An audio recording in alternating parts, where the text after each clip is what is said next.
Zamonaviy qullik, harom sevgi. Ya'ni nomahram insonga oshiq bo'lib qolishlik bu qullikning eng yuqori ko'rinishi hisoblanadi. Erta tonggacha u bilan suhbatlashib chiqishlar, kechalari uchun yig'lab, qovoqlashib ketishlar, yonimga yetib kelsa yugurib yetib borishlar, kerak bo'lsa namozlarni qazo qilib yuborishlar. Harom suhbatdan harom uchrashuvgacha, harom uchrashuvdan auzubillah harom yaqinlikkacha.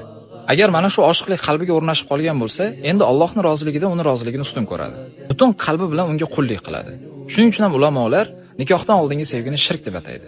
Shirk bu dunyodagi eng og'ir gunoh. Allohga sherik keltirish. Nima uchun?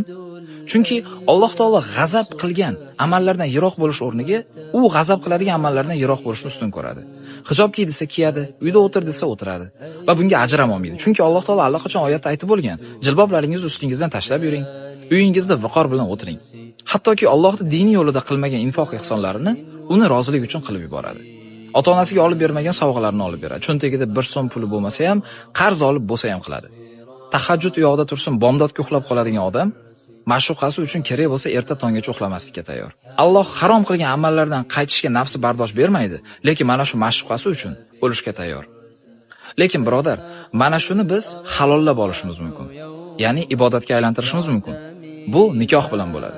Ayolingiz uchun infoq ehson qilsangiz bunga ajr olasiz, chunki Alloh taolo buyurgan deb qilasiz. Ayolingiz sizga itoat qilsa, buning uchun ajr oladi, chunki u Alloh roziligi uchun qilayotgan bo'ladi. Shuning uchun oldingizda yo'l bor. Bu harom sevgi, ya'ni qullik yoki Allohga ibodat qilib halol nikoh.